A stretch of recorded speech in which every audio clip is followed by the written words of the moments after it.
అపవాది చాలా డైవర్షన్స్ తీసుకొస్తుంది, డిస్ట్రాక్షన్స్ వచ్చేస్తుంటాయి. బైబిల్ చదవడానికి అలా ఓపెన్ చేయగానే ఏదో ఒక రకమైన అభ్యంతరం వచ్చేస్తూ ఉంటుంది. ఒక 3 అధ్యాయాలు 4 అధ్యాయాలు చదవాలని అనుకుంటావు, అలా బైబిల్ చదవగానే భర్త ఎక్కడున్నావు, టవల్ పట్టురా, సబ్బు పట్టురా అంటాడు. అన్నీ చూసుకుని కదా వెళ్ళాలి నువ్వు బాత్రూంలోకి. చెడగొట్టడానికి ప్రయత్నాలే తప్ప ఏంటివి చెప్పు.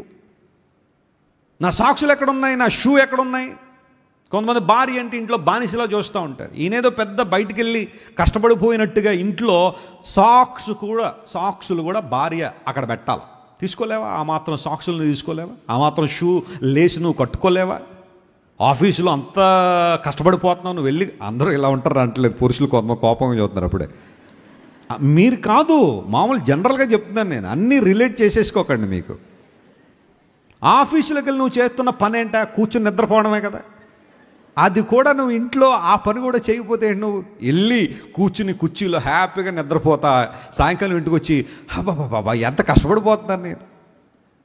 అబద్ధం కాదా అది? నువ్వు కష్టపడిపోతున్నావు. నువ్వు నీ భార్యను కష్టపడుతున్నావు ప్రతి చిన్న విషయానికి. ఆ 3 పిల్లల్ని చూసుకోవాలి, లేదా 4 పిల్లల్ని చూసుకోవాలి, 2 పిల్లల్ని చూసుకోవాలి, అత్తమామలను చూడాలా, వంట చూడాలి, ఇల్లంతా శుభ్రంగా ఉండాలా. ప్రతి ఒక్కరు. కొంతమంది స్త్రీలు, ఈరోజు మీ గురించి మాట్లాడతాను నేను చాలా ఫేవరబుల్గా. స్త్రీలు ఎంత కష్టపడతారండి కొన్ని కుటుంబాల్లో.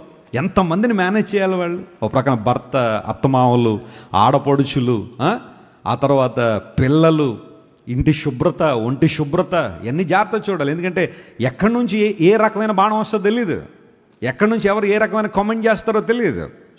Some women they do there best.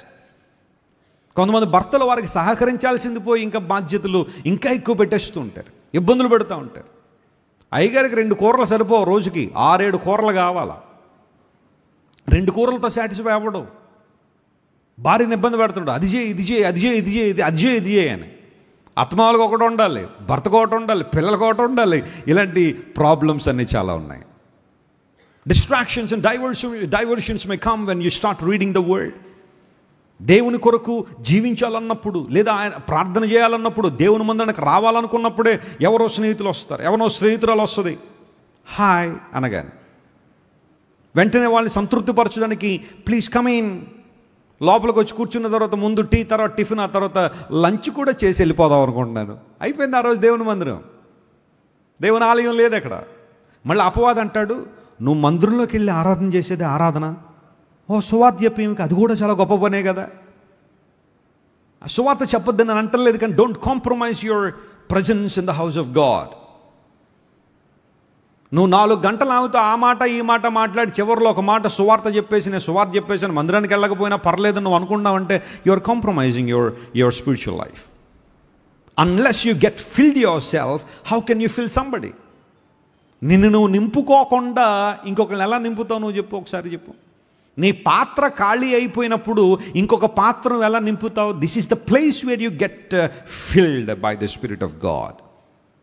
కొంతమంది ఈ రోజుల్లో ఇలాంటి తత్వం అన్నమాట. నేను ఆదివారం దేవుని మందిరానికి వెళ్ళకపోయినా పర్లేదు, ఒకళ్ళిద్దరు సువార్త చెప్పేసినట్టు బయటకు వెళ్ళి I'm doing God's will. Of course I'm not against sharing the gospel.